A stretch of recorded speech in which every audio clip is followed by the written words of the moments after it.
here is a quick word as I am deep conditioning my hair. But I'm rewatching the Where Are the Black Girls in YA Media video that I posted a while ago. And I do have some thoughts. Here's the sick, insidious thing about colorism. And colorism in the casting room, right? Amandla Stenberg is always going to be caught at the scene of the crime. She just is.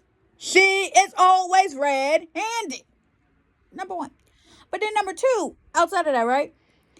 You know, this society is colorist.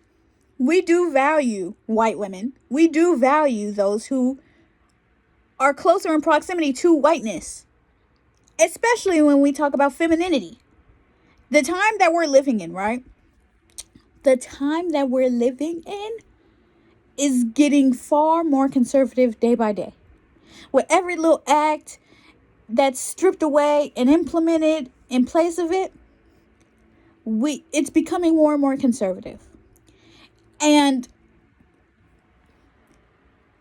when we talk about colorism, there are so many topics we could talk about with colorism. We could talk about the fatphobia that could be associated with it. We could talk about the transphobia that's involved in colorism. We could talk about a lot of things. But I will keep it short. I will try to keep this brief, right? When we talk about Amandla Stenberg and why a lot of people find it incredibly jarring as to why she was cast in said film, Children of Bones and Blood, I think. Could be wrong. Be my ass if you want to. Anyways, Blood and Bones. My whole thing is, right?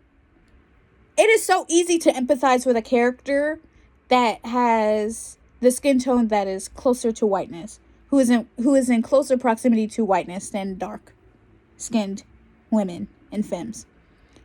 I think people overall find it easier to sympathize with lighter-skinned women than it is to sympathize with darker-skinned women, because you associate darker-skinned women with masculinity. You associate darker-skinned women as not those deserving of humanity, not those who are deserving of empathy.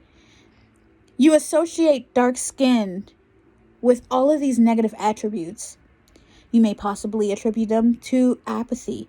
You may attribute them to masculinity, as if they should literally face the wolves, face the world. Like, your issue is really your issue because why are you that dark? I'm supposed to feel bad for you, but I don't, because you're dark-skinned. Like, the crazy thing about timing is, right, like, over the weekend, I've been seeing that clip of this woman named Florence, and how she basically was telling Amara La Negra how she was basically saying, you don't believe in self-care, you don't believe in skincare. Whole time the woman was promoting bleaching creams and bleaching soaps on social media because she was making a coin and a bag off of it, right? And when Amara was calling her out, no one came to Amara's defense. No other black woman in the room was coming to Amara's defense. You want to know why? I could tell you a couple of reasons why, outside of the drama, because this is Love and Hip Hop. Never forget that. But what I will say is this. No one else came to her defense because at the end of the day, most of those other women that were in the room to witness this conversation literally benefit off the fact that they're lighter than her. And that she will always be faced with the brunt of the most abhorrent colorism in the room. And they get to skate by because she's the darkest. And whoever is the darkest person in the room faces the most irreparable fucking behavior by colorist people. And so it's easier to imagine people, to imagine a lighter skinned woman fall in love. It's easier to imagine you as a consumer watching a light-skinned girl go through all of this horrible treatment by those in her family and all sorts of things because she's light-skinned. Light-skinned people are afforded the ability to be someone who needs saving. When was the last time you saw a dark-skinned girl on film? Girl, keyword is girl, not grown woman. Girl need empathy and receive empathy.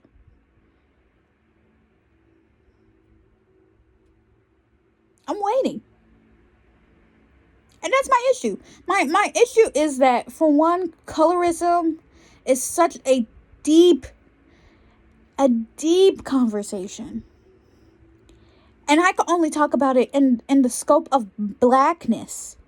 I can't even talk about it in terms of being within the Latin community, being a part of the Asian community, because all of these conversations come with several different layers as to why we have been conditioned to see darker skinned people as the purveyors of not being deserving of empathy, of love, respect, care, and how lighter skinned people are all afforded those things and then some. And then we should also talk about how I think there is an entitlement issue that Amandla may have as an actress, because this is not the first time Amandla has accepted a role that was not necessarily meant for her. And a great example of this, right, is Zendaya. And people have been talking about it all day, especially with this conversation with Amandla, because they are always seen at the scene of the crime. I love how Zendaya openly discussed how she actively goes after roles and applies for roles, or not applies, auditions for roles that are intended for white women, and she snatches them the fuck up. Reparations. But Amandla does not do that. And I think that's my issue. I think ultimately it all goes down to the casting director. But we should always talk about why studios believe deep down inside that they need a light-skinned girl to represent the main female character, or one of the main female characters, in a screenplay. Why? Why do we need that? What's wrong with a monoracial black girl? Why do we need a biracial girl? And I think it all goes back to the layers. The layers that are basically stripped away from dark-skinned people and then added to light-skinned people. And you could say, oh, Naimah's being a hater of light-skinned people. My daddy is a light-skinned man. You know how people be like, oh, I got black friends. My daddy is a light-skinned man. Oh, I don't like light-skinned people. I am only here because of a light-skinned man being with a dark-skinned woman. I'm the lightest I grew up being the lightest person in my household. I will never know all of the treatment that my grandmother faced by being a dark-skinned monoracial black woman. She has told me in tandem, but I will never live through those experiences. I have had dark-skinned best friends who have told me time and time again all of the colorist shit that they have had to face because people hate dark-skinned people. And I will never be subjected to those experiences only if I defend them. And when I defend dark-skinned people, I am not doing it because I have a savior complex. But I am doing this because people need to tell the fucking truth already. Stop. We need to stop acting dense. There is a reason why it is so bothersome that only lighter-skinned women are afforded this ability to be cradled by the world. But darker-skinned women aren't. Darker-skinned women are seen I have seen videos of dark-skinned women minding their business out and about in the world, and a random man asking them, "Are you trans? Are you trans?" And then proceed to fucking harass them. Not only that, it has ended dark-skinned women's lives just because they're assumed to be trans, when they were a cis, het, dark-skinned black woman. There is an innocence that is stripped away from dark-skinned women. So when we talk about portrayals, when we talk about media, when we talk about, oh, why do we hate casting, and why is it an issue as to this biracial actress receiving a role over a darker skinned person, the reason why it is so bothersome is primarily because of real world implications that is further amplified through media consumption. I don't think y'all understand this. As a writer, as a screenwriter, as a playwright, we write based on our ideas of fantasy, based on our lived experiences, based on other people's lived experiences. I think a lot of writers are sponges. And what we write are the things that we have absorbed in this lifetime of ours. And what you see may be real. It may be incredibly fictionalized. But all the same, it has real life implications that ultimately impact people every single day. And it impacts how others view other people. So when you see people complaining about a casting,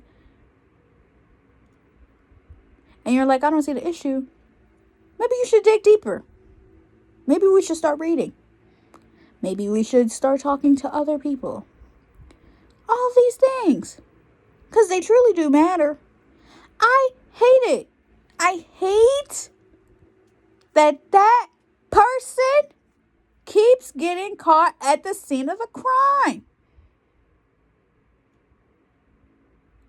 Because, girl, I'm tired of giving you lashes. I've been pissed off at you for like close to a decade now. I only started reading The Hate That You Give because the casting pissed me off so damn bad.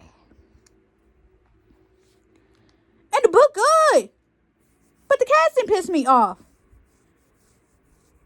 And so I saw like a really good tweet that was like, and that's probably the reason why when it comes to like black YA media, we need to probably go to the drawing board and start developing them as animation instead of live action. And maybe we should do that. Because as of right now, these casting directors are only going to be casting the same people because they feel as though this is an intuitive feeling that, oh, because they're already a pre-established actor, actress, whatever talent, that they will bring butts to seats. But as a consumer, not as a writer, not as an actress, but as a consumer, I'm tired of seeing the same people. It's been like this for over a decade. I'm tired of seeing the same people. I want to see new actors. I know so many talented actors. I want to see them. And I've been thinking about this for a long time. About how so many of the people that I know who are incredibly talented are not necessarily afforded the opportunity to be in a blockbuster film and lead or be supporting, but instead just an extra. And I'm happy that they're able to get some bread off of it, because at the end of the day, you got to eat, right?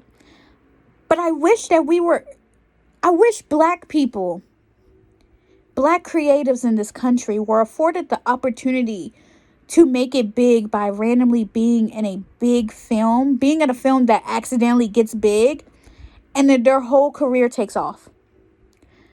Because time and time again, we have seen people, white people, I'm not even gonna fucking play no games with you, white people White people get in a random film one day, they whole career blow up. Now they everywhere. Now they on red carpets. Now they getting sponsorships. Now they getting commercials. They get the whole world. I don't give a fuck. The world ended. So why even sugarcoat the shit for real? White people can randomly just, hey guys, I just so happened to stumble upon this casting call. What y'all want me to do? Can you like pretend that you're like smoking a cigarette and like you're just looking out of a window and look like you're having a really hard day?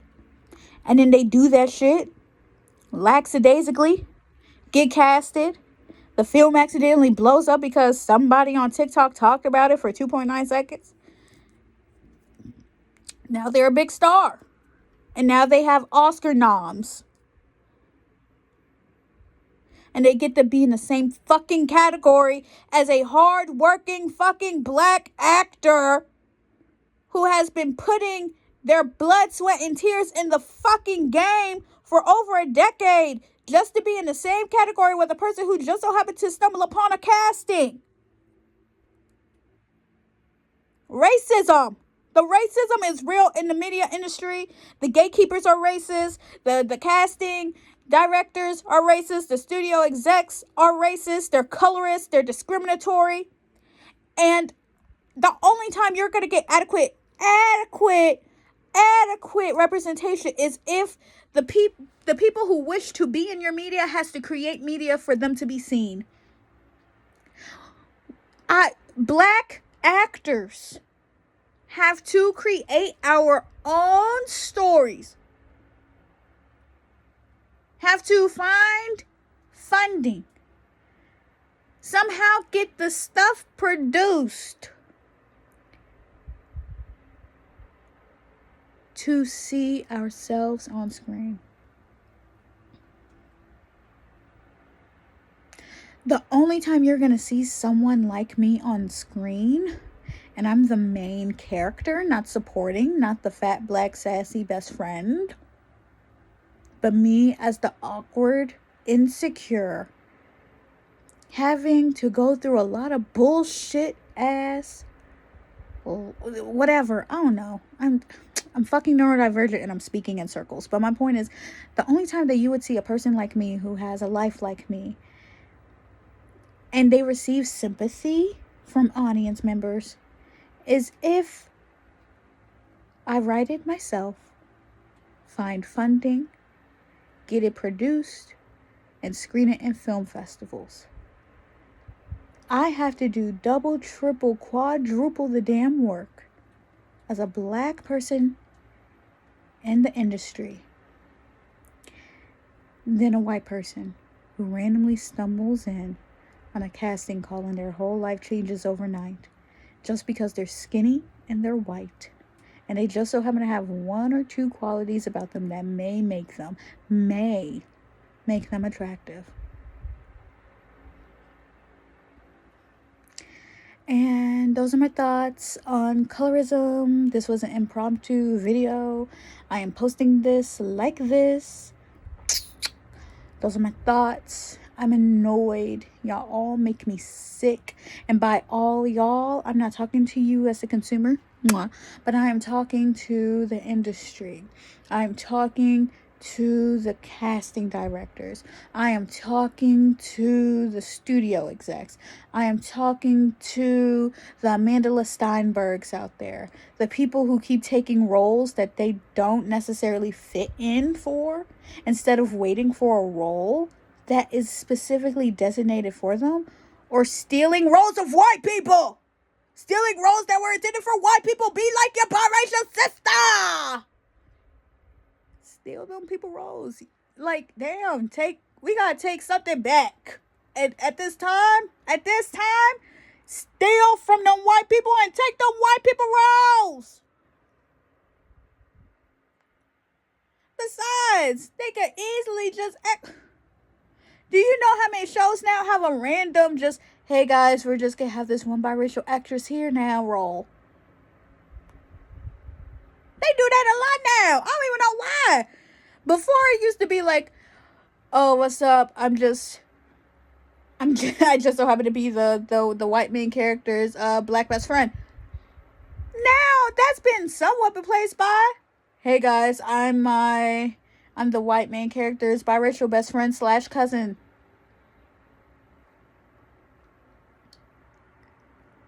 Everything is making me sick. I'm annoyed.